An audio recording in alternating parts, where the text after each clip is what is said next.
Desperate and broke, Thomas Cooper spent his last dollar on a skeletal horse with terror-filled eyes and whip marks across its trembling body.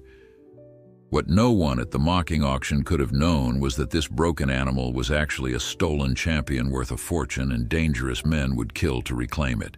Before we continue, don't forget to subscribe to the channel, like the video, and comment where in the world you're watching from. Let's go. The harsh winter winds howled across the barren fields of Mill Creek Valley as Thomas Cooper pulled his threadbare coat tighter around his shoulders. At 42, his weathered face told the story of a man who had battled the elements his entire life, a farmer whose calloused hands had worked this unforgiving land for decades. The small farm that had been in his family for 3 generations was barely surviving, much like Thomas himself. This winter had been particularly cruel. First came the unexpected frost that had destroyed half his crops, then the illness that claimed his only workhorse, leaving him with no way to plow his fields for the coming spring.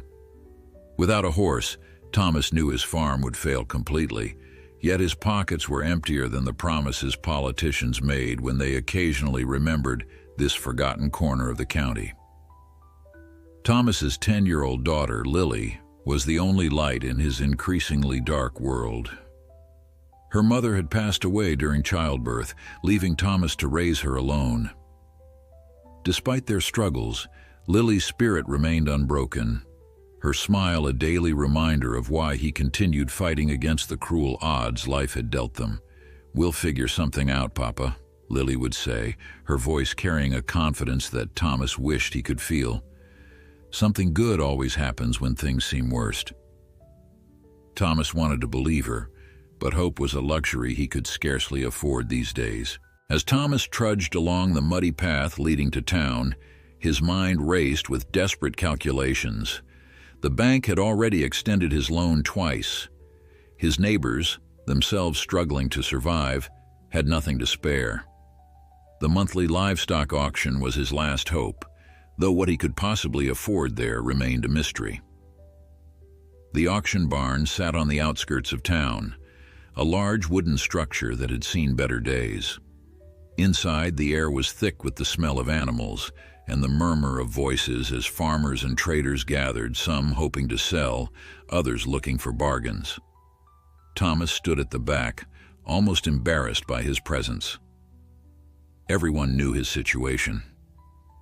"Cooper," nodded Bill Thatcher, the auctioneer, a man whose family had run the auctions for as long as anyone could remember. "Didn't expect to see you here today." "Need a horse, Bill," Thomas replied simply. "Can't farm without one." Bill's eyes betrayed a flash of pity that made Thomas's stomach turn. "Not sure you'll find anything in your price range today, Tom. Market's been tough." The auction began with the usual proceedings: cattle first, then pigs, sheep, and finally horses. Thomas watched as magnificent animals were paraded before eager buyers, each one fetching prices that made his meager savings seem like pennies in comparison. His heart sank lower with each sale. Just as Thomas had resigned himself to leaving empty-handed, a commotion erupted at the back of the barn. 2 men were dragging a horse toward the auction floor, a sorry sight that made even Thomas wince. The animal was clearly malnourished, its ribs visible beneath a dull coat that might once have been bay. One of its legs appeared to drag slightly, and its head hung low, as if surrendering to whatever fate awaited it. "Last one for today," announced Bill, his enthusiasm noticeably diminished. "Male, age unknown, previous owner couldn't keep him, no papers, sold as is." The barn fell silent. No one raised a hand. "Come on, folks, surely he's worth something to someone," Bill persisted. "Starting bid at $50. Silence. 25? More silence. $10. When no one spoke up, Bill sighed. $5 then. Someone take this poor beast home." Thomas felt something stir within him as he looked at the dejected animal. There was something in the horse's eyes, a quiet dignity, that reminded him of himself. Before he could think twice, Thomas raised his hand. "I'll give you $1, he called out, immediately regretting the words. $1 was still $1 he could barely spare. Bill looked around the room one last time, then nodded. "Sold to Thomas Cooper for $1. A few chuckles rippled through the crowd, mixed with murmurs of waste of $1 and putting it down would be kinder. Thomas ignored them as he approached the horse, wondering what madness had possessed him. Up close, the animal looked even worse, thin, beaten with scars visible across its neck and flanks. Yet when Thomas gently placed a hand on its muzzle, the horse didn't flinch.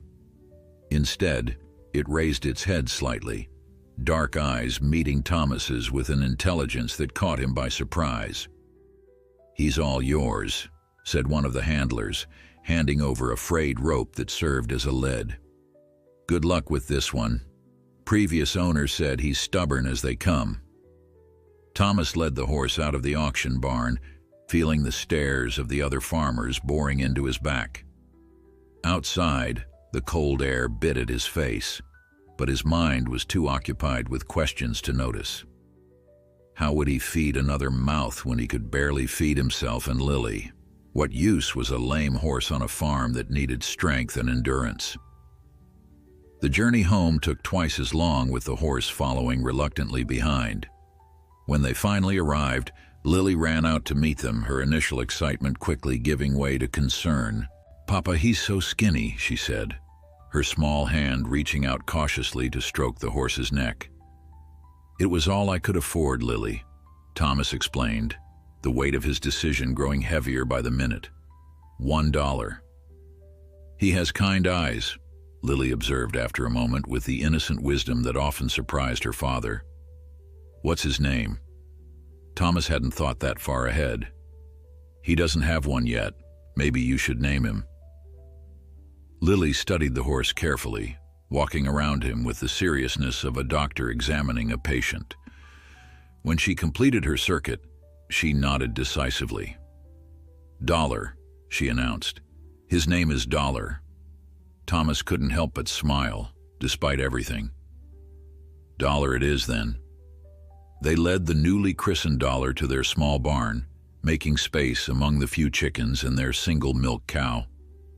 Thomas fixed a stall with fresh straw and filled a bucket with water, while Lily found a handful of oats they'd been saving. "He needs to get stronger, Papa," she said, watching Dollar tentatively accept the offering from her palm.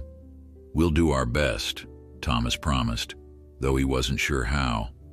The winter had stretched their resources to the breaking point, and spring planting seemed an insurmountable challenge, even with a horse, especially one in Dollar's condition. That night, after Lily had gone to bed, Thomas returned to the barn, a lantern casting long shadows as he approached Dollar's stall. The horse turned to look at him, ears perked forward in a way they hadn't been during the auction. "I don't know what I was thinking today," Thomas confessed quietly, reaching out to stroke the animal's bony withers. "I can barely take care of what I've got, but something told me you deserved a chance." Dollar nickered softly, pushing his muzzle against Thomas's shoulder in a gesture that felt surprisingly like gratitude. "We're both down on our luck," Thomas continued, finding unexpected comfort in talking to the horse. "Maybe we can help each other somehow."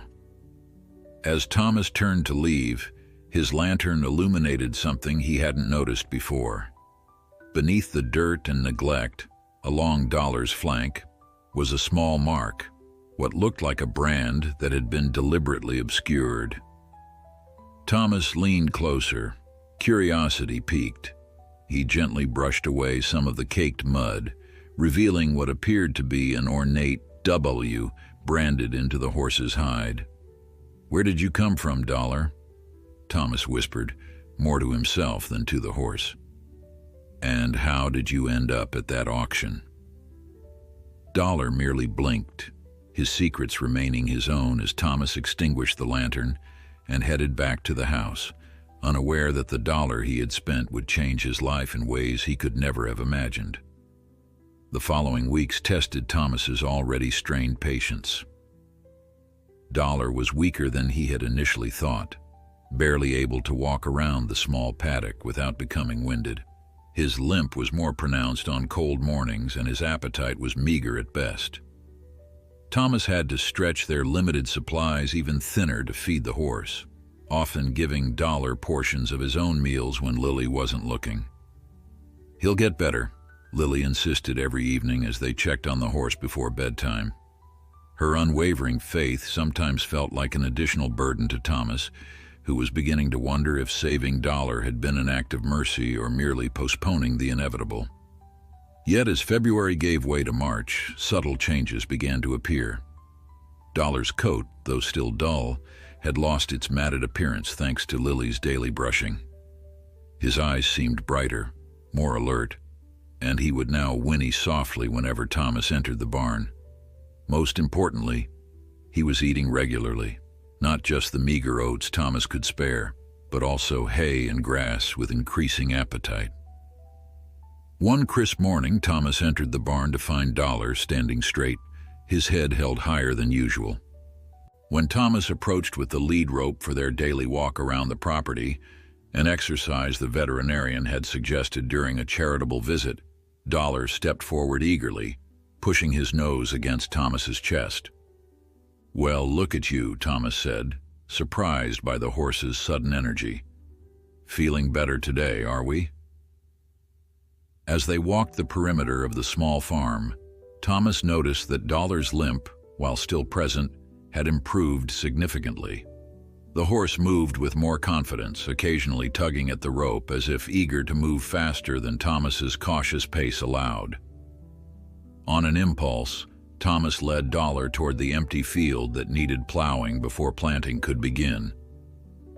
He had been avoiding this particular spot, painfully aware of how far behind schedule he was without a working horse. The field stretched before them, untouched and waiting, a silent reminder of Thomas's precarious situation. Dollar stopped at the edge of the field, his ears perked forward as he surveyed the open space. Something about his posture changed, a straightening of the back, a new alertness in his eyes. Thomas watched, perplexed, as the horse pawed at the ground with his right hoof, an action he hadn't seen before. "You want to run?" Thomas asked, half joking. Dollar snorted in response, shifting his weight as if restraining himself. Thomas hesitated. The veterinarian had advised against pushing Dollar too hard too soon, but something in the horse's demeanor, a kind of suppressed energy, made Thomas reconsider. He slackened his grip on the rope, allowing Dollar more freedom. "All right then," he murmured. "Just don't hurt yourself." The transformation was immediate and astonishing. Dollar moved forward, first at a walk, then a trot that rapidly accelerated into a canter. Despite his lingering limp, the horse moved with surprising grace, his stride lengthening as he crossed the field. Thomas stood transfixed, watching as Dollar circled the perimeter of the field once, twice, his speed increasing with each lap. "Papa, look at Dollar!" Lily's voice broke through Thomas's amazement. She had appeared beside him, her schoolbook still clutched in her arms, her face alight with excitement. "I see him, Lily," Thomas replied, unable to keep the wonder from his voice. "I see him." Dollar continued his run for several more minutes before finally slowing, returning to where Thomas and Lily waited with a triumphant whicker. His sides were heaving, but there was something new in his bearing, a glimpse of strength and power that Thomas hadn't seen before. "He's not just any horse, is he, Papa?" Lily asked, reaching up to stroke Dollar's sweaty neck. "I'm beginning to think you're right," Thomas admitted, examining Dollar with new eyes. Despite the malnourishment, the scars, and the mistreatment, there was something undeniably special about the horse. The way he moved, even with his injury, suggested training and breeding far beyond what one would expect in a Dollar horse. Later that evening, after Lily had gone to bed, Thomas returned to the barn with a lantern and a cloth. The partially visible brand on Dollar's flank had been nagging at his mind all day. Now, with a gentle hand, he cleaned the area more thoroughly, revealing the complete mark, an elegant WR intertwined in an elaborate design. WR, Thomas muttered, committing the letters to memory. Wonder what that stands for. Dollar shifted in his stall, his dark eyes watching Thomas with what almost seemed like caution. Don't worry, Thomas reassured him. Whatever your story is, you're safe here. The next day, Thomas made a rare trip into town, leaving Lily to care for Dollar and the other animals. His first stop was the small library, where Miss Jenkins, the librarian, greeted him with surprise. "Mr. Cooper, what brings you here? Not often we see farmers during planting season." "Research," Thomas replied simply, unsure how to explain his mission. "I'm looking for information about horse brands, specifically one with the letters WR." Miss Jenkins adjusted her spectacles. "Thinking of breeding horses now, Thomas? That's a change from wheat and corn." "Just curiosity," he said, unwilling to elaborate further. After an hour of searching through the limited resources the rural library offered, Thomas had found nothing useful. As he was preparing to leave, the door opened, admitting Sheriff Burke, who nodded in recognition. "Cooper, rare sight seeing you in town these days." "Just passing through," Thomas replied, heading for the door. "Heard you picked up a sorry-looking nag at the auction for $1, the sheriff commented, stopping Thomas in his tracks. "Bill Thatcher mentioned it, said it looked half dead." Thomas felt a defensive heat rise in his chest. "He's improving." Sheriff Burke shrugged. "Just be careful. There have been reports of horse thefts 2 counties over. Expensive animals going missing. Nothing around here yet, but you never know what kind of trouble might wander in." Thomas nodded non-committally, but his mind was racing. Could Dollar be one of these stolen horses? The brand, the unusual quality of his movement despite his condition, it all suggested a history far more complex than a simple farm horse fallen on hard times. Outside the library, Thomas paused at the notice board, scanning the various announcements and advertisements. His eye caught on a tattered flyer partially covered by newer notices. Carefully, he pulled it free, reading the faded print. "Missing thoroughbred stallion bay, distinctive WR brand on left flank.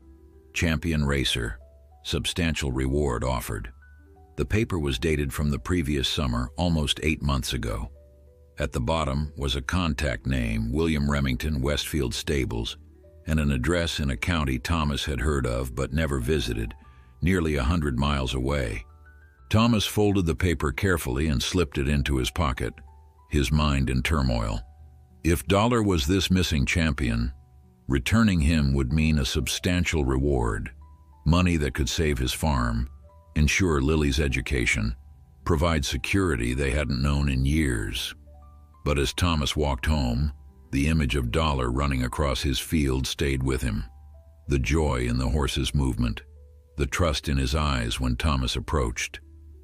Dollar was healing, finding his strength again under their care, and Lily had grown attached to him, spending hours in the barn, reading her books aloud as if the horse understood every word. "What am I supposed to do?" Thomas whispered to the empty road ahead, the flyer burning a hole in his pocket as he trudged back toward the farm, toward Dollar, toward a decision he wasn't ready to make. Thomas didn't mention the flyer to Lily. Every morning, he'd reach into his coat pocket, unfold the worn paper, stare at it for several minutes, then carefully fold it and put it away again. The reward money called to him like a siren song, enough to pay off his debts, repair the leaking roof, buy proper equipment, and perhaps even put something aside for Lily's future. But each time he considered making the journey to Westfield Stables, Dollar would whinny from the barn, or Lily would share another story about something remarkable the horse had done, and Thomas's resolve would crumble.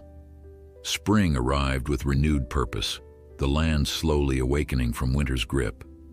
To Thomas's amazement, Dollar continued to transform with the changing season. His coat now shone a rich bay in the sunlight, his frame filling out to reveal powerful muscles beneath. Even his limp had improved dramatically, barely noticeable except during long exertions or particularly cold mornings. One day in early April, Thomas decided to test Dollar's strength with the old plow that had been gathering dust since his previous horse had died. He'd been putting it off, afraid of pushing Dollar too far too fast, but time was running short. If they didn't get the fields planted soon, there would be no harvest come fall. "Are you sure he's ready, Papa?" Lily asked, watching as Thomas fitted the harness onto Dollar's back. The horse stood patiently, ears flicking back and forth as if following their conversation. "We need to try," Thomas replied, tightening the last strap. "If it's too much for him, we'll stop right away." Dollar turned his head to look at Thomas, those intelligent eyes seeming to convey understanding. Thomas led him to the field, attached the plow, and positioned himself behind it. With a gentle click of his tongue and a light touch on the reins, he signaled Dollar to move forward. The horse took a tentative step, feeling the weight of the plow. For a moment, Thomas feared he'd miscalculated, that Dollar was still too weak, or that his previous injuries would prevent him from handling such labor. But then Dollar leaned into the harness, his powerful shoulders bunching as he pulled the plow forward with surprising strength. "That's it," Thomas encouraged softly. "Easy now." They worked in tandem, man and horse, cutting clean furrows into the earth. Dollar moved with a steady determination that belied his once frail appearance. By midday, they had plowed nearly half the field, work that would have taken Thomas's old horse a full day to complete. "He's magnificent," whispered Lily, who had been watching from the fence. "Look at him go, Papa." Indeed, Dollar showed no signs of tiring, maintaining the same purposeful stride hour after hour. When Thomas finally called a halt to the day's work, the horse wasn't even breathing hard. "You're no ordinary farm horse, are you?" Thomas murmured as he removed the harness that evening. Dollar nudged his shoulder in response, a gesture that had become familiar over the passing weeks. That night, the flyer came out again, Thomas's fingers tracing the words in the dim light of the oil lamp. "Champion Racer," it said. Looking at Dollar now, Thomas could believe it. The awkward, malnourished animal from the auction barn had vanished, replaced by a creature of grace and power. But knowing this only complicated Thomas's dilemma further.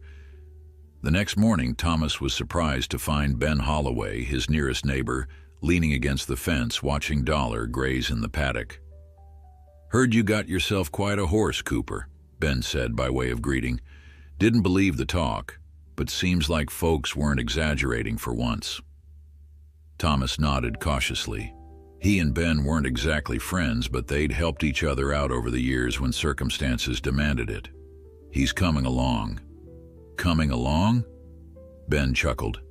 "That's the understatement of the year. Watched you plowing yesterday. Never seen a horse take to a plow like that, like he was born to it, yet had the energy of a yearling." Ben leaned closer. "Where'd you really get him, Thomas?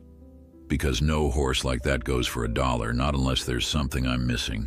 Thomas felt a prickle of unease. Auction barn, just like everyone heard. Ben studied Thomas's face, then shrugged. "Well, you got lucky, that's all I'll say. But word's spreading. Might want to keep that animal close. People get ideas about valuable things that don't seem to belong where they are."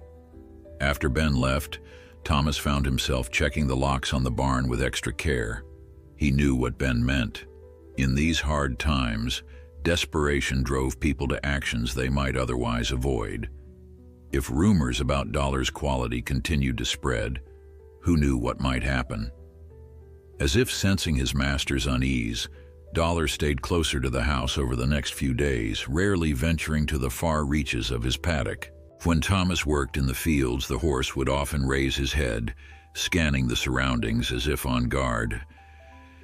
"You're worrying too much, Papa," Lily said one evening when she caught Thomas staring out the window toward the barn for the third time that night.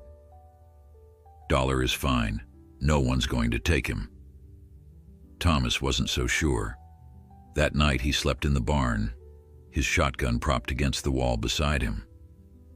Nothing happened, but the unease stayed with him like a shadow. A week later, Thomas was in town buying supplies when he overheard a conversation that made his blood run cold. Heard Cooper's got himself a racehorse, one man was saying to another outside the general store. Pretending it's just a farm horse, but Miller saw it running in the field. Says it moves like something from Kentucky Derby. Where'd a man like Cooper get a racehorse? Asked his companion. That's the question, ain't it? Word is there's been men looking for a stolen thoroughbred. Valuable animal, big reward.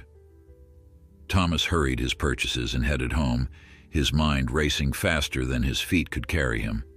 If rumors about Dollar had reached town, how long before they spread further?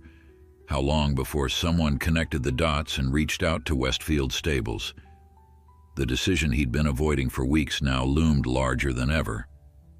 If Dollar was indeed the missing champion, Thomas had no legal right to him, reward or no reward. But the thought of giving up the horse that had become such an integral part of their lives, that had worked alongside him in the fields, that had brought smiles back to Lily's face, felt like contemplating the loss of a family member. When Thomas reached home, he found Lily in the paddock with Dollar, her small hand resting on his neck as she read aloud from one of her school books. The horse's head was lowered attentively, his ears flicking toward her voice, the picture of contentment and trust. In that moment, Thomas knew he couldn't simply send Dollar away. Whatever the horse's past, whatever the consequences might be, they would face them together. Lily, he called, his voice steadier than he expected. We need to talk about Dollar. She looked up, immediately alert to the seriousness in her father's tone. What's wrong, Papa? Nothing's wrong, he assured her, entering the paddock. But there's something I need to tell you about where Dollar might have come from. And then we need to make a decision, together, about what to do next. Lily listened without interruption as Thomas explained everything, the brand on Dollar's flank, the flyer he had found, and the rumors now spreading through town. Her young face grew increasingly solemn as she absorbed the implications of what her father was telling her. When Thomas finally pulled the worn flyer from his pocket and handed it to her, her small fingers traced the words just as his had done so many times. So Dollar isn't really ours? She asked finally, her voice small but steady. Thomas sighed, placing a gentle hand on her shoulder. Legally, probably not. If he's the horse on this flyer, and I believe he is, then he belongs to this man, William Remington. But we saved him, Lily protested, a flash of indignation crossing her features. Whoever had him before us hurt him. They didn't care if he lived or died. I know, sweetheart, Thomas agreed, but that person wasn't Mr. Remington. Someone must have stolen Dollar from Westfield Stables and then either abandoned him or sold him when he got injured. Lily's brow furrowed in concentration. The reward, she said suddenly, looking up at her father with sharp understanding.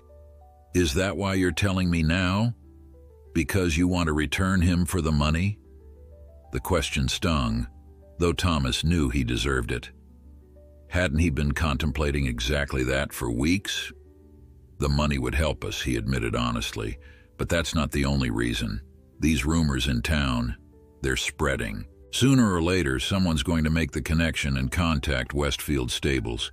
If that happens, we could be accused of theft, of knowingly keeping a stolen horse. But we didn't steal him. We bought him. For $1, Lily.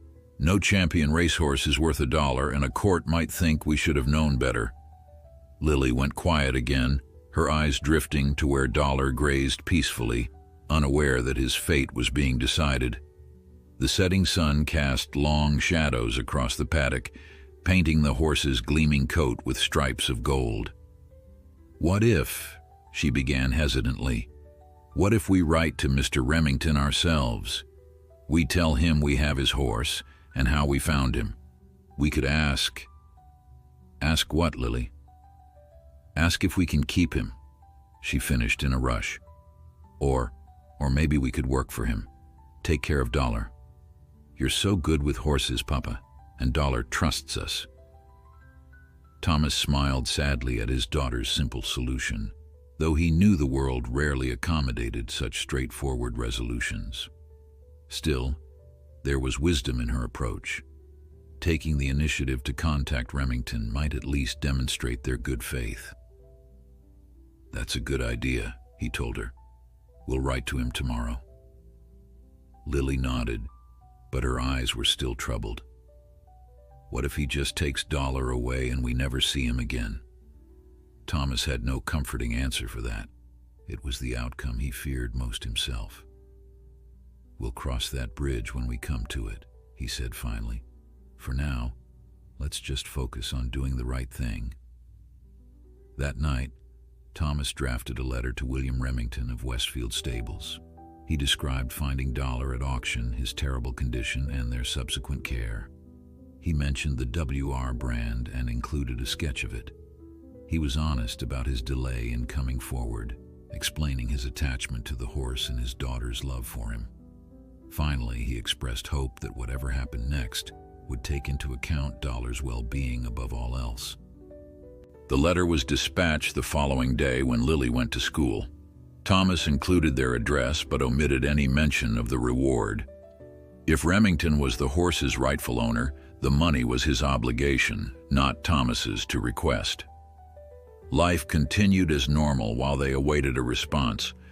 Dollar's strength increased daily, and the plowing was completed in record time, allowing Thomas to plant his crops earlier than ever before. The horse seemed to thrive on the work, as if grateful to be useful again. Yet Thomas couldn't shake the feeling that this peaceful interlude was merely the calm before a storm. He found himself studying Dollar more intently, memorizing the way the horse's ears would prick forward when he heard Lily's voice, or how he would rest his head against Thomas's shoulder during quiet moments in the barn. 10 days after sending the letter, Thomas returned from the fields to find a sleek black automobile parked outside his modest farmhouse. His heart sank as he approached, immediately spotting the gold lettering on the driver's door. Westfield Stables. A tall man in an expensive suit stood on the porch, engaged in conversation with Lily, who had returned from school. Thomas quickened his pace, protective instincts flaring. "Papa," Lily called when she spotted him, "this is Mr. Harrison. He's come about Dollar." James Harrison turned at Lily's words, extending a hand toward Thomas. His grip was firm, his posture that of a man accustomed to authority. "Mr. Cooper, I presume. I'm James Harrison, stable manager for Mr. William Remington of Westfield Stables. I'm here regarding your letter about our missing thoroughbred." Thomas nodded stiffly, hyper-aware of his soil-stained clothes and work-roughened hands next to Harrison's immaculate appearance. "I didn't expect someone to come in person. We only sent the letter recently." Harrison's smile didn't quite reach his eyes. "Mr. Remington takes the matter of Windracer very seriously. When your letter arrived, I was instructed to investigate immediately." "Windracer?" Lily echoed. "Is that Dollar's real name?" "If your horse is indeed the one we've been searching for, yes," Harrison confirmed. Windracer was one of the most promising racehorses in the country. Before his disappearance, Mr. Remington invested a considerable sum in his training and care. Thomas felt a strange blend of pride and loss. Dollar, Windracer, was even more valuable than he had imagined. Any hope of keeping him seemed to fade with each word Harrison spoke. "I'd like to see the horse," Harrison continued, his tone making it clear this wasn't a request. "Of course," Thomas replied, gesturing toward the barn. "He's just returned from the fields. We've been plowing." Harrison's eyebrows rose. "Plowing? You've been using a thoroughbred racehorse worth thousands of dollars to plow fields?" The disbelief in his voice made Thomas bristle. "We've been using him as a valued member of this family," he corrected firmly. He was half dead when we found him. We nursed him back to health." Harrison's expression softened slightly. "Yes, your letter mentioned his condition. That is concerning. Windracer was in peak physical form when he disappeared." They reached the barn where Dollar was drinking from the water trough. He raised his head at their approach, water dripping from his muzzle. For a moment he stood perfectly still, his gaze fixed on Harrison.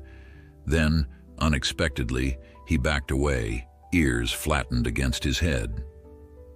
"Dollar?" Lily called, confused by his reaction. "It's okay, boy." But Dollar continued retreating until he reached the far corner of his stall, his body tense, eyes never leaving Harrison. The stable manager frowned. "That's unusual. Windracer was always even-tempered, excellent with strangers." Thomas observed the horse's behavior with growing unease. In all their time together, he had never seen Dollar react this way to anyone. The horse's fear was palpable and directed specifically at Harrison. "Maybe he remembers something you don't," Thomas suggested quietly, the first seeds of suspicion taking root in his mind. Harrison's expression hardened at Thomas's insinuation. "I assure you, Mr. Cooper, I've never mistreated any horse in my care, least of all one as valuable as Windracer." He stepped closer to Dollar's stall, his movements deliberate. "The animal is simply confused. It's been months since he's seen anyone from Westfield." Thomas wasn't convinced. Dollar's reaction seemed too specific, too visceral to be mere confusion. Still, he held his tongue, watching carefully as Harrison examined the horse from a distance. "I need to check his markings to confirm his identity," Harrison announced. "The WR brand, yes, but Windracer also has a distinctive white patch on his right hind leg, shaped somewhat like a crescent moon." Thomas nodded. "He has such a mark. Dollar, Windracer, also has a small scar near his left eye. It's nearly healed now, but still visible if you look closely." Harrison frowned. "A scar? Windracer had no such mark when he disappeared." "He has several scars, actually," Lily interjected, her young voice carrying surprising authority. "On his flanks and across his back. Papa says they're from a whip." The stable manager's frown deepened. "That's troubling. Windracer was Mr. Remington's prize stallion. Worth more than this entire farm, if you'll pardon my bluntness. No one at Westfield would dare mark him."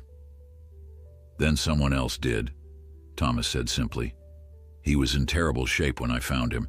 Whoever had him between your stables and my farm nearly killed him." Harrison pulled a notebook from his jacket pocket and made a few notations. "May I?" he asked, gesturing toward Dollar's stall. Thomas nodded, though he stayed close as Harrison cautiously approached the horse. Dollar remained pressed against the far wall, nostrils flaring, but he didn't attempt to flee or strike out as the man examined his markings. "The brand matches," Harrison confirmed, his voice clinical, "as does the crescent mark on the leg. The physical dimensions are consistent with our records as well, allowing for his current condition." He stepped back, closing his notebook with a snap. "This is indeed Windracer." Despite having suspected as much for weeks, Thomas felt a strange hollowness at the official confirmation.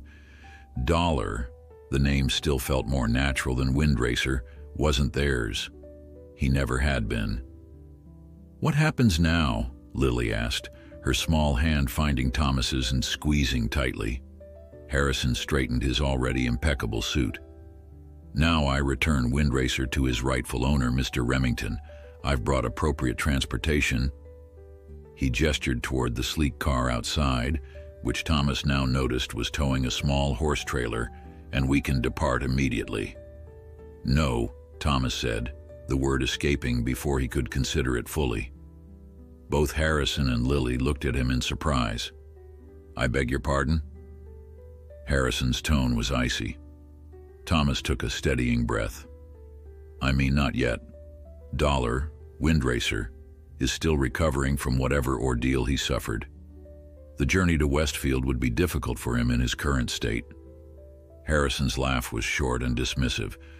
"Mr. Cooper, I appreciate your concern, but Westfield Stables employs the finest veterinarians in the state. Windracer will receive better care there than you could possibly provide here." "Maybe so," Thomas conceded, "but I think Mr. Remington would want to know exactly what happened to his horse, who stole him, how he ended up at that auction, and why he's so terrified of you." The accusation hung in the air between them. Harrison's face flushed, then paled. "Are you suggesting that I had something to do with Windracer's theft and mistreatment? That's preposterous. I've worked for Mr. Remington for 15 years. "I'm not suggesting anything," Thomas replied evenly. "I'm saying that Dollar's reaction to you is unusual, and before I hand him over, I'd like to speak with Mr. Remington directly." Harrison's jaw tightened. "That won't be necessary. I am authorized to act on Mr. Remington's behalf in all matters concerning Westfield Stables." "Then you won't mind if I telephone him to confirm that," Thomas bluffed, knowing full well that his farm had no such luxury as a telephone. "Or perhaps we should involve the sheriff.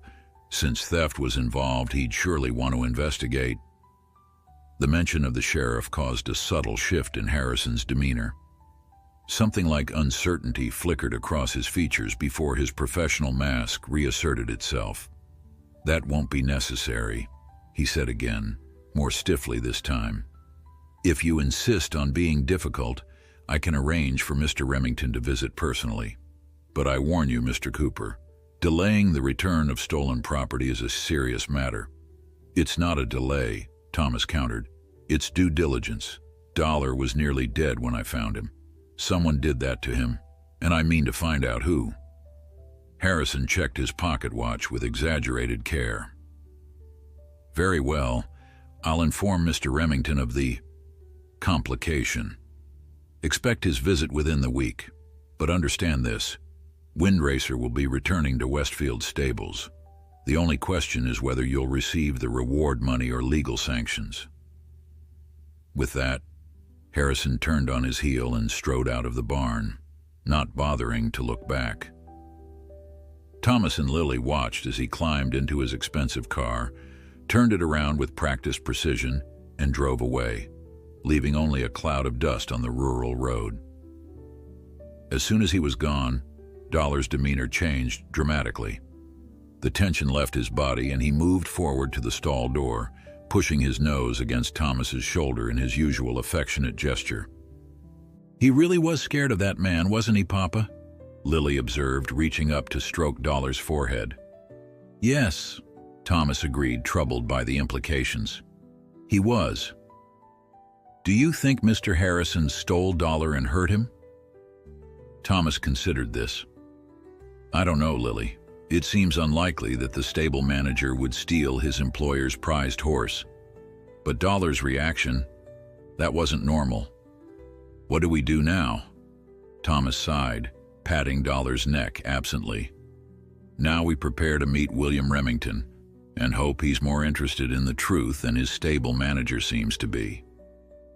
That evening, after Lily had gone to bed, Thomas sat at their small kitchen table with a lamp burning low. He'd pulled out every newspaper he'd saved over the past year, searching for any mention of Westfield Stables, William Remington, or the missing racehorse. There wasn't much. Their rural newspaper rarely covered events from as far away as Westfield, but he did find a small article from last summer announcing Windracer's unexpected victory at the Oakville Stakes, describing him as the dark horse nobody saw coming. The article included a grainy photograph of the winner's circle, with a tall, distinguished-looking man holding Windracer's reins. William Remington, presumably. But what caught Thomas's eye was the figure partially visible at the edge of the frame, a man in a suit whose profile strongly resembled James Harrison. The stable manager's expression, even in the poor quality image, wasn't one of pride or celebration. If Thomas had to name it, he would have called it frustration, perhaps even anger.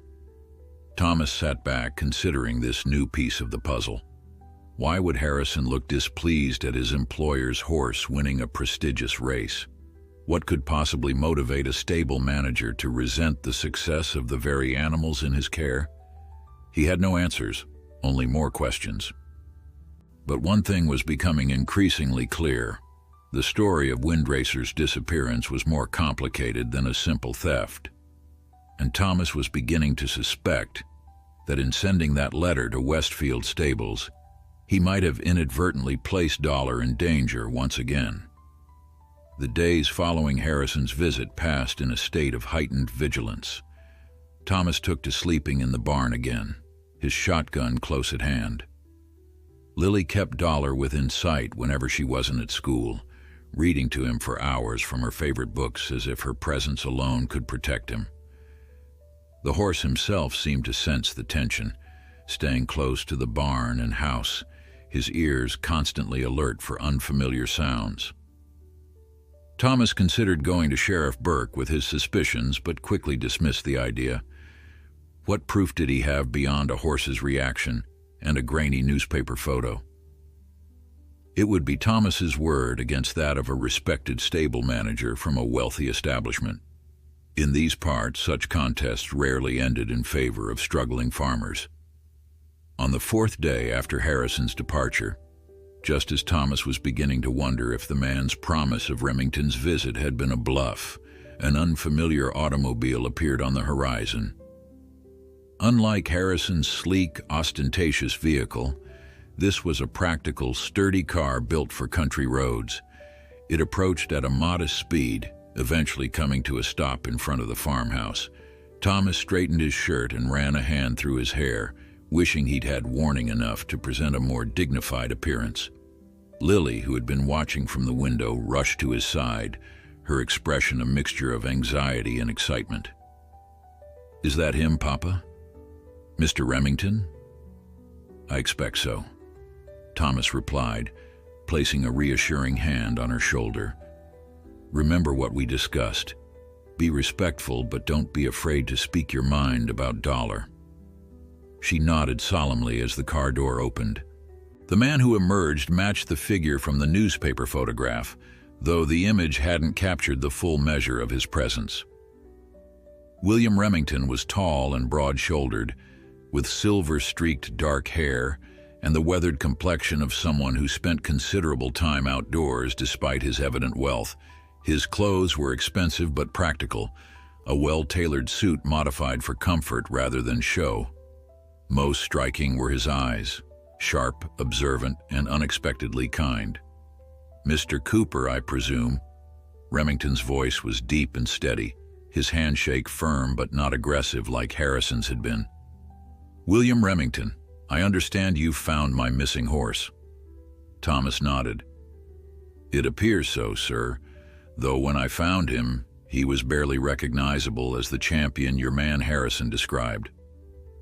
Remington's expression darkened. "So I've been told. I'd like to see him if I may."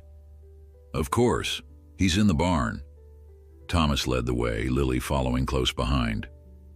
"Your stable manager was here a few days ago. Dollar, that is Windracer, had an unusual reaction to him." "Unusual how?" Remington asked, his tone carefully neutral. "He was afraid," Lily interjected. "Really afraid. Dollar's never scared of people, even strangers." Remington's gaze shifted to Lily, his expression softening.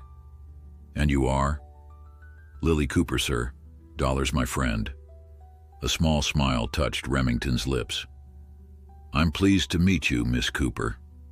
A horse could have no better credential than to be called a friend by a young lady such as yourself." They reached the barn, and Thomas pushed open the door. Dollar stood in his stall, head raised in curiosity at the new arrival. As Remington approached, Thomas watched carefully for any sign of the fear the horse had displayed with Harrison. There was none. If anything, Dollar seemed oddly at ease, moving forward to the stall door as Remington approached. The man stopped a respectful distance away, allowing the horse to make the first move. After a moment of mutual assessment, Dollar extended his neck, nostrils flaring as he took in Remington's scent. "Hello, old friend," Remington murmured. "You've been on quite a journey, haven't you?"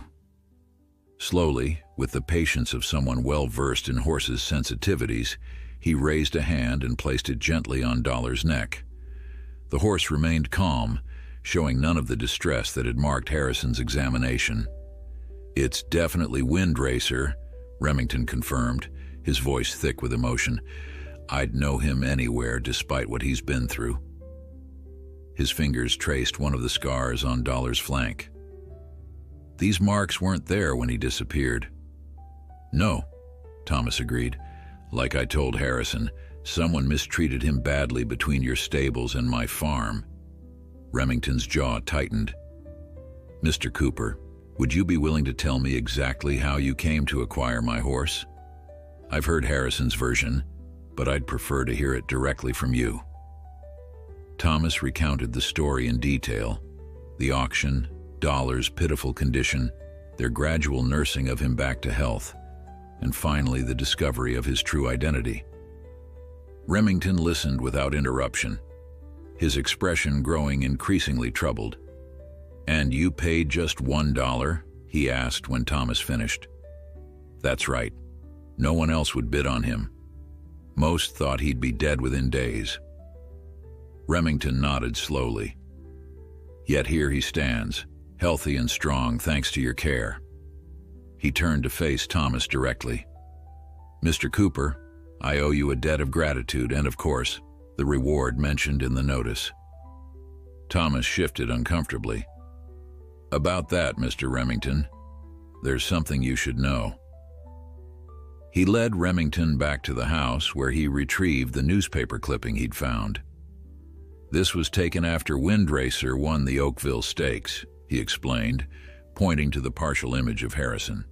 "Your stable manager doesn't look pleased by the victory." Remington studied the photograph with narrowed eyes. "No," he agreed quietly. "He doesn't." "And there's more," Thomas continued. "When Harrison was here, Dollar was terrified of him. Not just wary, terrified. I've never seen him react that way to anyone, not even the veterinarian who treated his wounds." Lily, who had been listening intently, added, "Dollar knows who's good and who isn't, Mr. Remington. He always has." Remington looked between them, his expression unreadable. Then, with a deep sigh, he sank into one of the kitchen chairs. "I was afraid of something like this," he admitted, "though I hoped I was wrong." Thomas and Lily exchanged glances. "Sir?" "Harrison has been difficult since Windracer began winning," Remington explained. "He wanted me to sell the horse to a colleague of his for a considerable sum. When I refused, he became increasingly resentful. I attributed it to professional pride. Harrison had advised against purchasing Windracer initially, and the horse's success proved him wrong." "You think he arranged the theft?" Thomas asked, the pieces beginning to fall into place. "I don't know," Remington replied, his voice heavy, "but I've had suspicions about several incidents at the stables. Equipment gone missing, schedule mix-ups that cost us races. Small things, easily explained away. But Windracer's disappearance," he shook his head. "That was different. Harrison was the one who reported him missing, claimed someone had broken into the stables overnight. There was evidence of forced entry, but something never felt right about it." "If Harrison was involved," Thomas said carefully, "then his coming here wasn't to recover your horse. It was to silence a loose end." "Indeed." Remington's expression was grim. "Which makes your refusal to hand over Windracer quite possibly the thing that saved his life." A heavy silence fell over the kitchen. Lily moved closer to her father, her young face solemn with the weight of adult concerns. "What happens now?" Thomas finally asked. Remington straightened in his chair, a decision visibly forming in his eyes. "Now, Mr. Cooper, I believe we need to set a trap, and for that, I'm going to need your help. Yours and Windracer's." The plan they devised was simple in concept but required precise execution. Remington would return to Westfield Stables and inform Harrison that the Coopers were being difficult, refusing to surrender Windracer without proof of ownership beyond Harrison's word. This would necessitate official documentation, which Remington would insist Harrison deliver personally to the farm. "He's grown accustomed to acting in my name," Remington explained.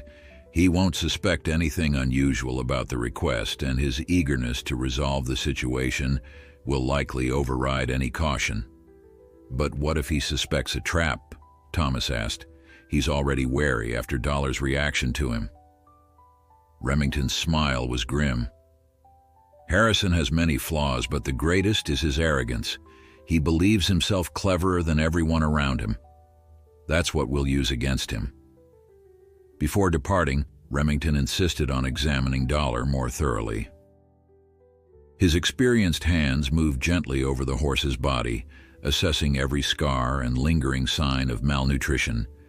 His face darkened as he uncovered the extent of the abuse.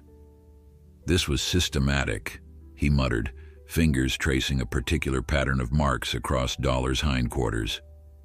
Someone knew exactly what they were doing, causing pain without permanent damage to his racing ability. "You mean they were training him for something?" Thomas asked, confused. "Not training," Remington corrected. "Breaking. Some believe you can break a horse's spirit to make them more controllable." His voice was tight with controlled anger. "It's a despicable practice, particularly for racehorses. A broken spirit doesn't run to win." "That might explain why he ended up at auction," Thomas suggested. "If they couldn't control him the way they wanted, they cut their losses," Remington finished, nodding. "Which means Harrison likely had a partner in this, someone who took Windracer after the theft and tried to break him for their own purposes." The implications were disturbing. If Harrison had collaborators, the conspiracy extended beyond Westfield Stables. How far, and to what end, remained to be seen. Before leaving, Remington knelt to speak with Lily at eye level, his manner respectful rather than condescending. "Miss Cooper, I need to ask a special favor of you. Windracer trusts you, and in the days ahead that trust may be vital. Can I count on you to help us?" Lily straightened, her young face solemn with responsibility. "Yes, sir. I'll do anything for Dollar." "Good girl," Remington smiled. "Your part is simple but important. When Harrison returns, act normally. Don't show any suspicion. Just be the concerned young lady who loves her horse. Can you do that?" Lily nodded with determination. "I can pretend." With arrangements made and roles assigned, Remington departed, promising to send word once Harrison took the bait. Thomas and Lily resumed their normal routines, though both found their attention constantly drawn to the road, anticipating visitors with a mixture of dread and resolve. 3 days passed, tension mounting with each sunset. Thomas kept Dollar exercised but stayed close to the farm, unwilling to risk being absent if Harrison made a sudden appearance. Lily took to carrying a small notebook, jotting down observations about Dollar's behavior and health. Evidence, she called it, though of what precisely she couldn't articulate. On the 4th morning, just as Thomas was beginning to wonder if their plan had failed, Sheriff Burke's deputy arrived with a telegram. The message was brief but clear. "Documentation prepared. H delivering tomorrow. Be ready. W.R." "What does it mean, Papa?" Lily asked as Thomas read the telegram aloud. "It means, Mr. Harrison will be here tomorrow with papers that supposedly prove Mr. Remington's ownership of Dollar," Thomas explained. "And it means we need to be prepared for anything." That night, Thomas cleaned his shotgun and checked that the shells were dry and ready. He wasn't planning violence, but Harrison's desperation made him unpredictable. Better to be prepared than caught unaware. The morning Harrison was expected, Thomas positioned himself in the barn, ostensibly mending tack but with a clear view of the approaching road. Lily went about her usual Saturday routine, feeding the chickens and talking to Dollar in a voice deliberately loud enough to be heard from outside the barn. "You're getting so strong, Dollar," she crooned, brushing his gleaming coat. "Papa says you're the best horse we've ever had."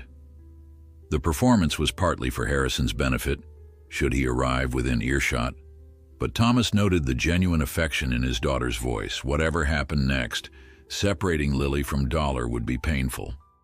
Just before noon, the distinctive sound of an automobile engine broke the farm's tranquility. Thomas tensed, setting aside his work and moving deeper into the barn where he could observe without being immediately noticed. Lily, as instructed, remained with Dollar, though her brushing slowed as she listened to the approaching vehicle. Harrison arrived alone, his sleek car raising dust on the unpaved driveway. He emerged looking even more immaculate than during his previous visit, a leather portfolio tucked under one arm. His confident stride faltered only slightly when he noticed the farm's apparent desertion. "Hello," he called, turning in a slow circle. "Mr. Cooper, I've brought the documentation from Mr. Remington." Lily emerged from the barn, still holding her brush, the picture of innocence. "Hello, Mr. Harrison. Papa's just gone to get some water. He'll be back soon."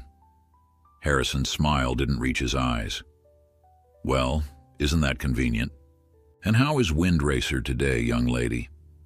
"Dollar's fine," Lily replied with deliberate emphasis on the name. "I've been brushing him. Do you want to see?" A flicker of something, annoyance, unease, crossed Harrison's face before being replaced by his professional mask. "Of course. Lead the way." Thomas watched through a gap in the barn wall as Lily guided Harrison inside. Dollar, for his part, played his role perfectly, immediately backing away at Harrison's approach, ears flattened in unmistakable fear. "Still skittish, I see," Harrison observed, his tone casual, but his posture tense. Some horses never quite overcome their training experiences. The deliberate pause sent a chill down Thomas's spine. Harrison's choice of words seemed a tacit admission of knowledge about Dollar's mistreatment. "Mr. Remington was very specific about these papers," Harrison continued, opening his portfolio. "Once signed, they authorized me to take immediate possession of Wind Racer and transfer the agreed-upon reward." He extracted several official-looking documents. "Where is your father exactly?" "Right here," Thomas answered, finally stepping from his hiding place. "I see Mr. Remington was true to his word about the documentation."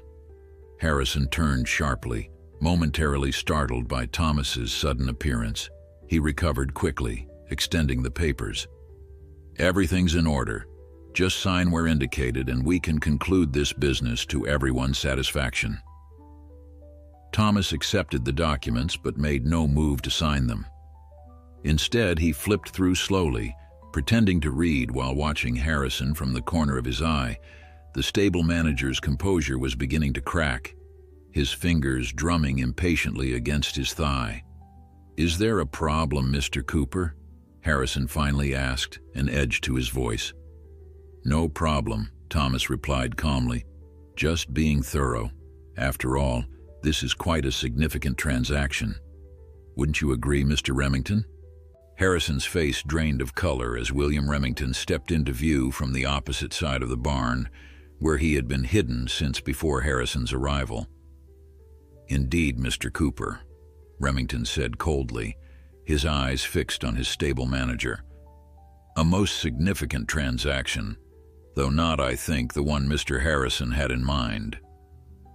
Harrison froze, his composure shattering like thin ice under too much weight. For an instant, raw panic flashed across his face before he attempted to regain control, straightening his shoulders with manufactured dignity. "Mr. Remington," he managed, his voice tight. "I didn't expect you to be here personally." "Clearly," Remington replied, stepping fully into the barn. Behind him, Sheriff Burke appeared, his weathered face grim beneath his official hat. That was rather the point. Harrison's gaze darted between the three adults, then to Lily, as if calculating whether a child might be his ally in this unexpected scenario. Finding no comfort there, his eyes finally settled on the exit, measuring the distance with desperate arithmetic. "I wouldn't," Sheriff Burke warned, noticing the look. "Running just makes this worse, son." "Makes what worse?" Harrison demanded, attempting indignation despite his rapidly paling complexion. "I'm here on legitimate business for Westfield Stables. Ask Mr. Remington himself." "Oh, I've had several enlightening conversations with Mr. Remington," Burke replied, removing his hat and turning it in his weathered hands. "About missing horses, suspicious accidents, and records that don't quite add up." Thomas watched the exchange silently, one hand resting on Lily's shoulder. The barn had become a courtroom of sorts, with Harrison standing trial before their eyes. Dollar, still in his stall, remained focused on Harrison, his ears pinned back in sustained distrust. "Those papers you brought," Remington said, gesturing to the documents in Thomas's hands. "They aren't from me. I never authorized any such transfer. In fact, I suspect if we examine them closely, we'll find they're impressively forged." His voice hardened. "Just as I suspect we'll find evidence of your collaboration with Gerald Blackwood if we look more carefully at your finances." The name clearly struck a nerve. Harrison flinched as if physically struck. "I don't know what you're talking about," he insisted, but the tremor in his voice betrayed him. "Gerald Blackwood," Sheriff Burke repeated thoughtfully, "runs that questionable operation over in Lakeshore County. Been suspected of horse theft and race fixing for years, but nothing that would stick in court." He adjusted his stance, thumbs hooked in his belt. "Interesting that you'd have such a strong reaction to his name, Mr. Harrison." Remington stepped closer to Dollar's stall, reaching out to stroke the horse's neck with genuine affection. "Windracer here was becoming too successful, wasn't he? Too noticeable. Blackwood's schemes work best with horses that can be controlled, that can win or lose on command. But this one," he patted Dollar gently, "this one runs with his heart.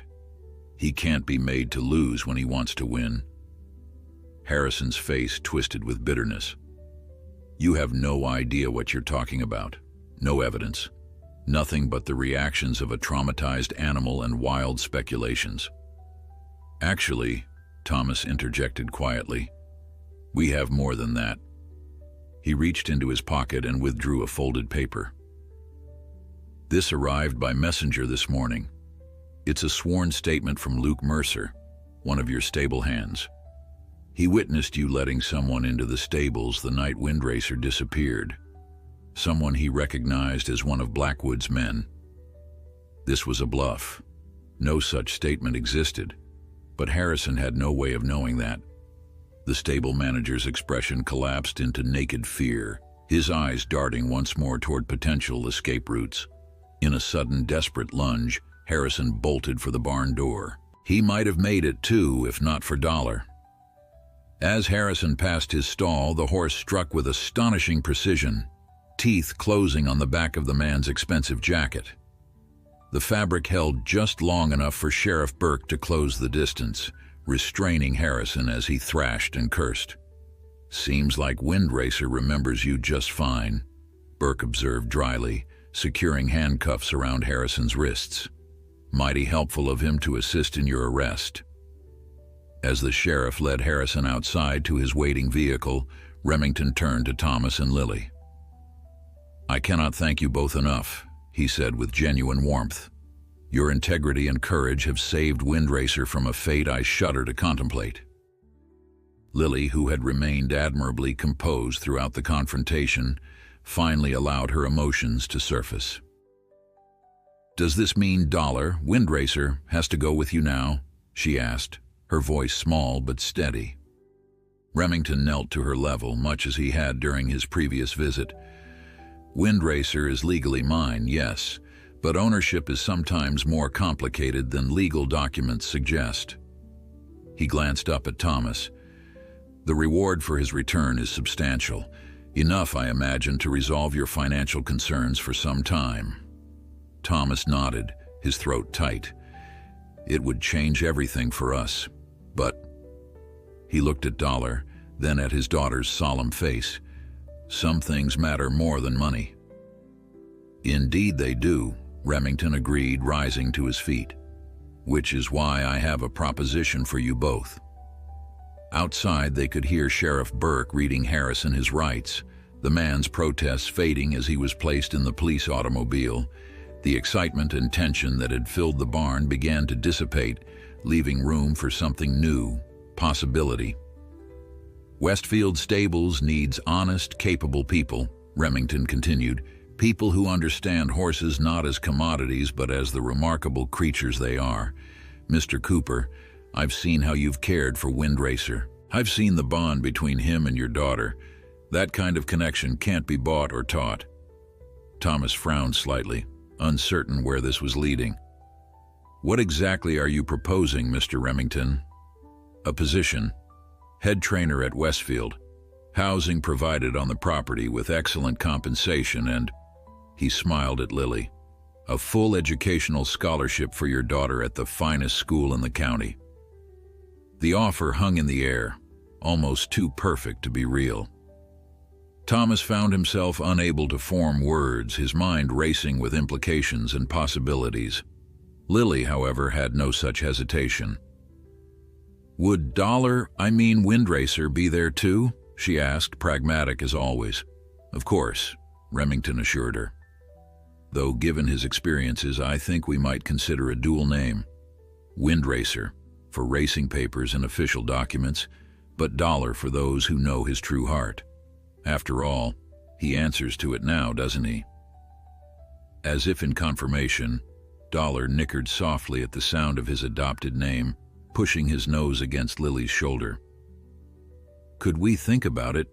Thomas finally managed, overwhelmed by the sudden pivot in their fortunes. It's a lot to take in. Naturally, Remington agreed, reaching into his coat pocket and extracting an envelope. The reward, regardless of your decision, you've more than earned it.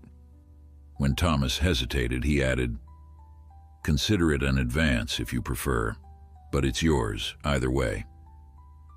Thomas accepted the envelope with a nod of gratitude, still processing the scale of change sweeping through their lives, from desperate poverty to potential prosperity, all because of a $1 horse and the decision to do what was right rather than what was easy. We'll let you know soon, he promised, after we've had time to discuss it properly. After Remington and the sheriff departed with Harrison securely in custody, Thomas and Lily returned to Dollar's stall. The horse seemed lighter somehow, as if a shadow had been lifted from him along with the danger Harrison had represented. What do you think, Dollar? Lily asked, stroking his muzzle.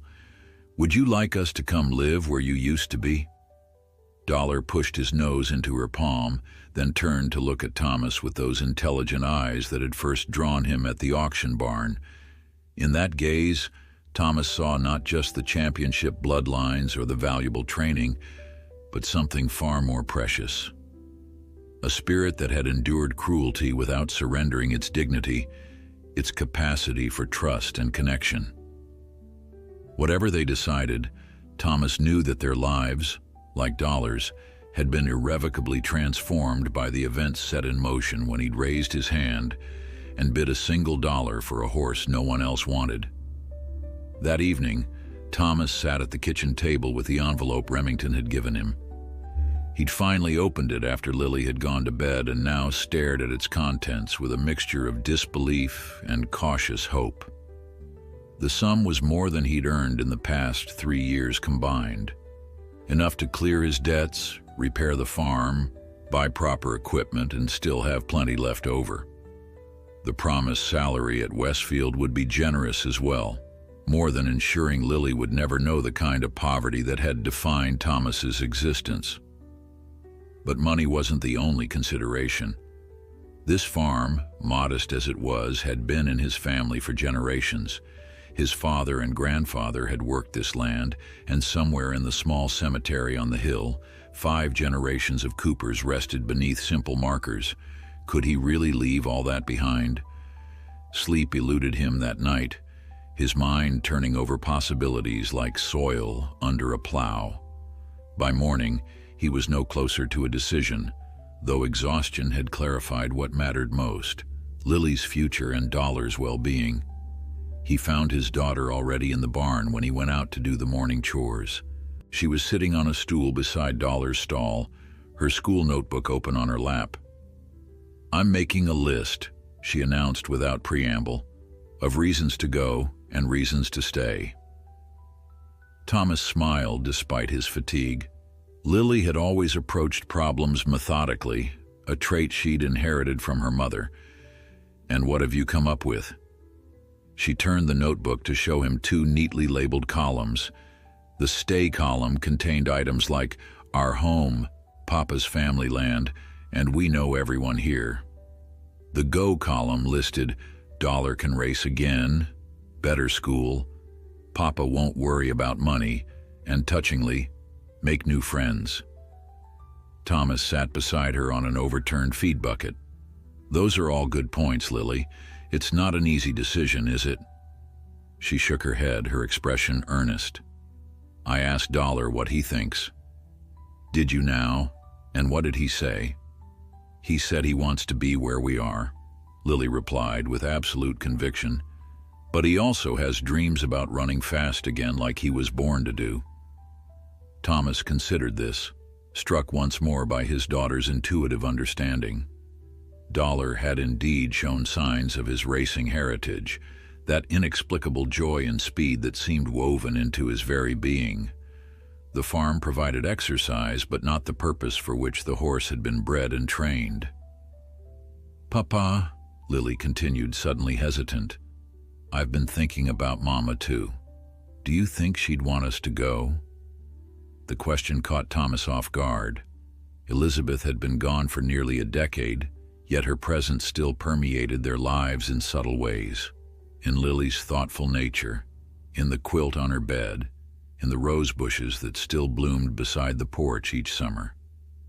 "Your mother," he began carefully, "always said that home isn't a place, it's the people you love.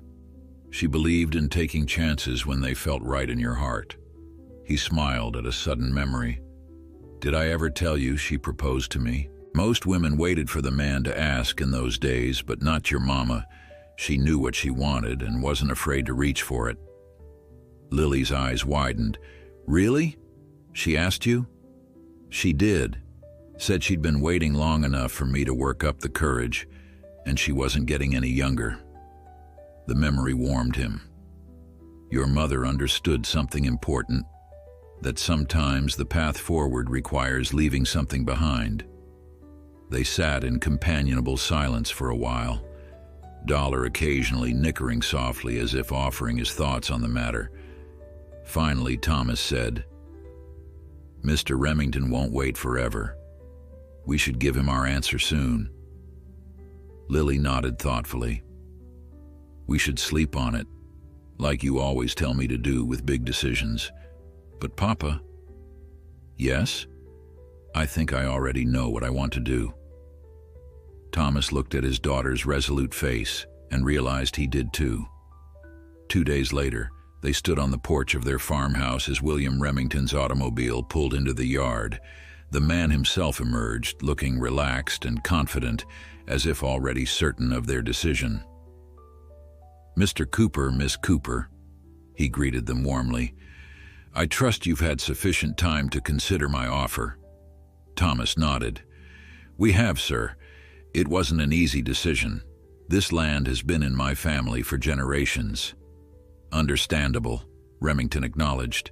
"Few things are more valuable than heritage." "Except perhaps opportunity," Thomas countered. "The opportunity for Lily to have the education her mother would have wanted for her, and for Dollar, Wind Racer, to fulfill his potential." Remington's expression brightened. "Then you accept?" We do, Thomas confirmed. On one condition. Name it. This farm stays in the Cooper family. I won't sell it, not even with the difficulties of maintaining it from a distance. Someday, it will be Lily's to decide what to do with. Remington considered this, then nodded.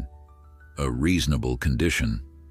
Perhaps we can arrange for a caretaker in your absence. Someone trustworthy to keep things in order until such time as you or Lily wish to return. Relief flooded through Thomas at this simple solution. He hadn't even dared hope for such an arrangement.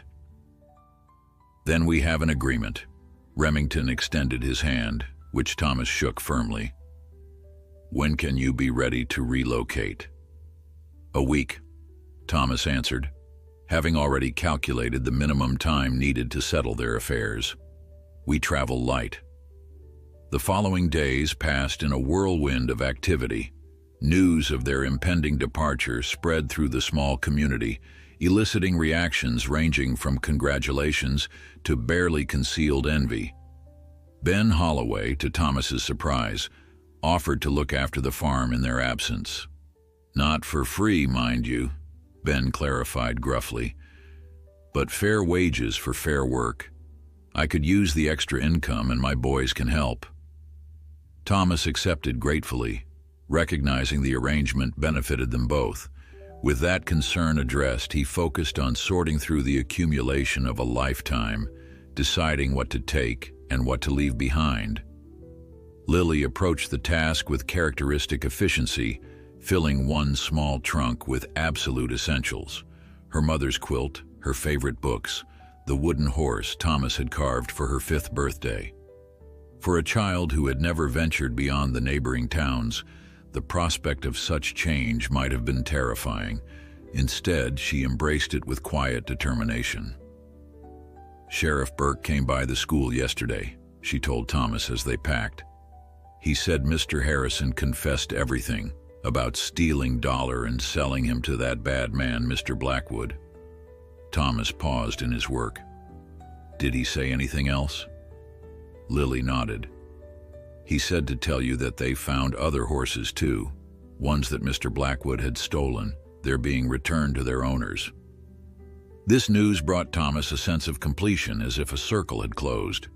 Dollar's suffering had inadvertently led to justice for other mistreated animals. On the night before their departure, Thomas took a solitary walk to the small family cemetery on the hill overlooking the farm. The moon illuminated the weathered headstones, including the newest one, Elizabeth Cooper, beloved wife and mother. I hope we're doing the right thing, Beth, he whispered to the quiet night. I'm trying to give her the chances you would have wanted for her. The gentle breeze rustled through the grass, carrying the distant sound of Dollar, no, he corrected himself, Windracer, nickering from the barn below. Thomas smiled, taking it as a sign of approval. Tomorrow would begin a new chapter, one he could never have imagined when he'd raised his hand to bid on a broken-down horse no one else wanted. Life, Thomas reflected, had a curious way of leading you down unexpected paths, often to exactly where you needed to be. Westfield Stables exceeded every expectation Thomas and Lily had formed. Sprawling across 200 acres of lush Kentucky countryside, the property featured pristine white fences, immaculate barns, and a main house that could have comfortably housed 4 families the size of theirs.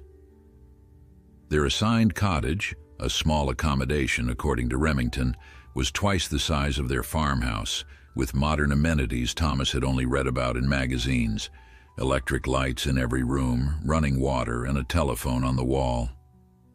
Is this really all for us? Lily whispered, wide-eyed as they toured the cottage. Her bedroom, sun-filled and spacious, featured a polished oak bookcase that Remington had stocked with classics and modern titles alike. All for us, Thomas confirmed, still somewhat dazed himself by the dramatic shift in their circumstances. Dollar. Still Dollar to them, though the stable hands quickly reverted to calling him Windracer, settled in with remarkable ease. After an initial veterinary examination pronounced him fit but still underweight, He was given a spacious stall in the main barn, with access to a private paddock. The other horses seemed to sense his status. Even the most temperamental among them deferred to his presence. Thomas threw himself into his new role with determination. Though he had experience with farm horses, the world of thoroughbred racing represented a steep learning curve. He spent hours with Remington and the other trainers, absorbing everything they could teach about bloodlines, race strategies, and the peculiarities of different tracks. "You have good instincts," Remington observed after watching Thomas work with a particularly difficult colt. "You see the horse, not just what you want from it. That's rarer than you might think in this business." Lily, meanwhile, flourished at her new school. Initially reserved among her more privileged classmates, her natural intelligence and quiet confidence soon earned their respect. Her teacher, impressed by her advanced reading level and mathematical aptitude, suggested additional tutoring to help her catch up in subjects where the rural school had fallen short.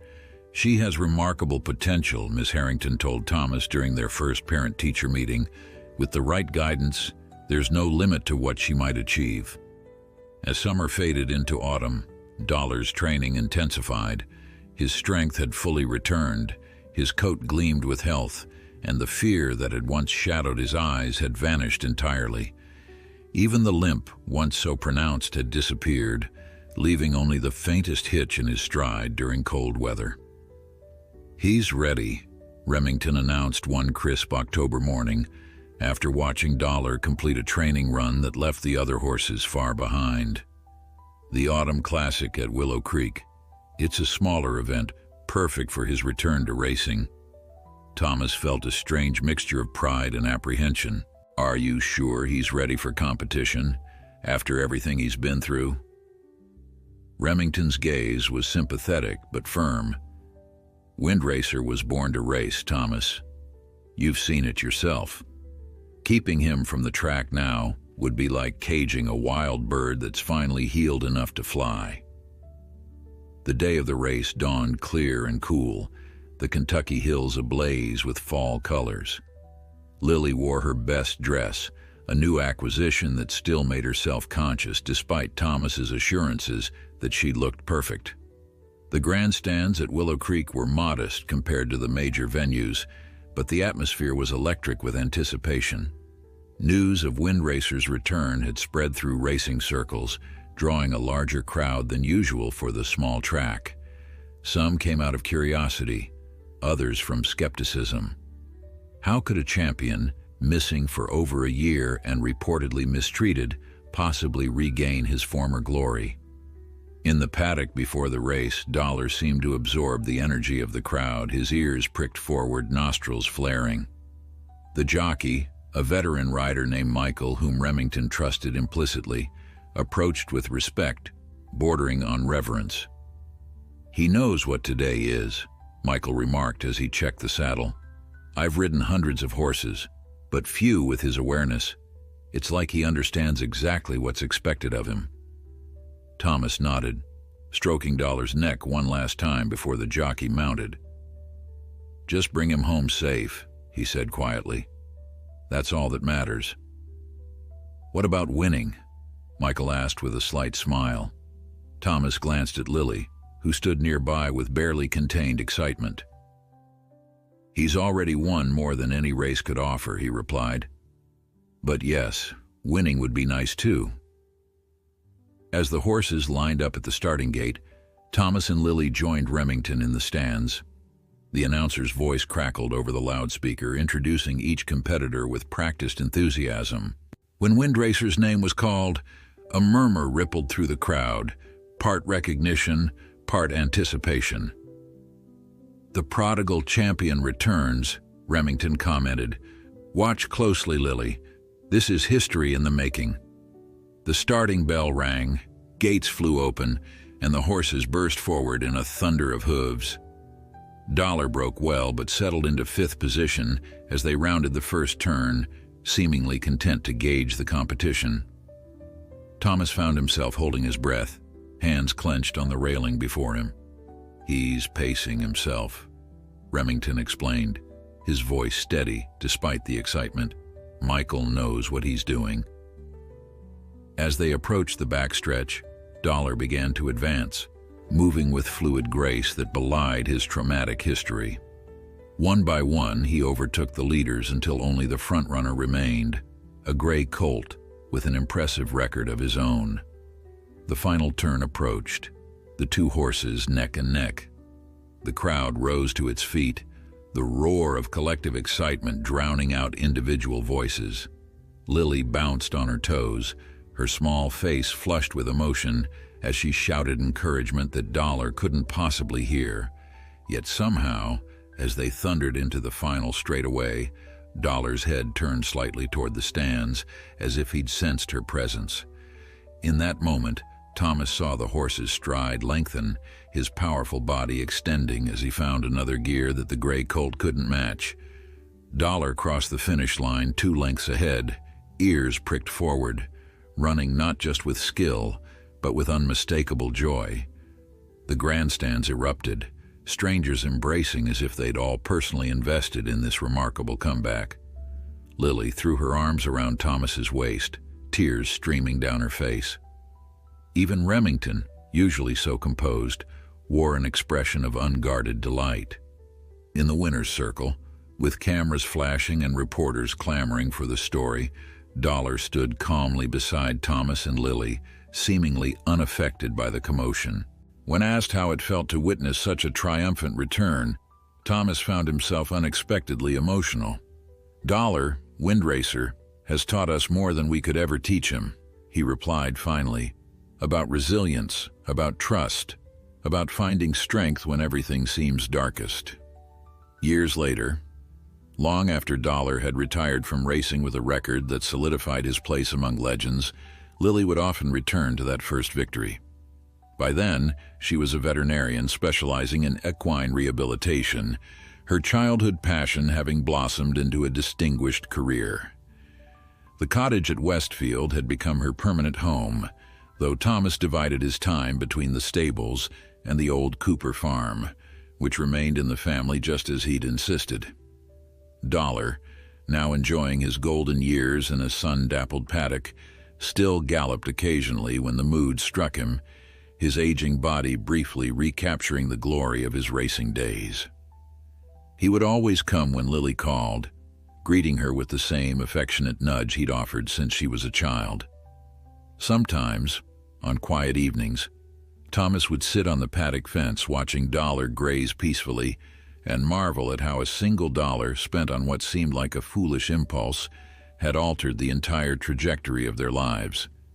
That desperate bid at an auction barn had yielded rewards far beyond financial security or professional success. It had given them a family member they hadn't known they needed, opened doors they hadn't known existed, and taught them that sometimes the greatest treasures came disguised as broken things that simply needed love and patience to reveal their true worth.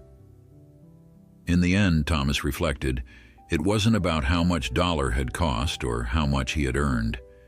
It was about the immeasurable value of a bond that had formed against all odds, between a struggling farmer, a lonely little girl, and a magnificent horse that found his way home through the darkest of circumstances. Some things, after all, were truly beyond price.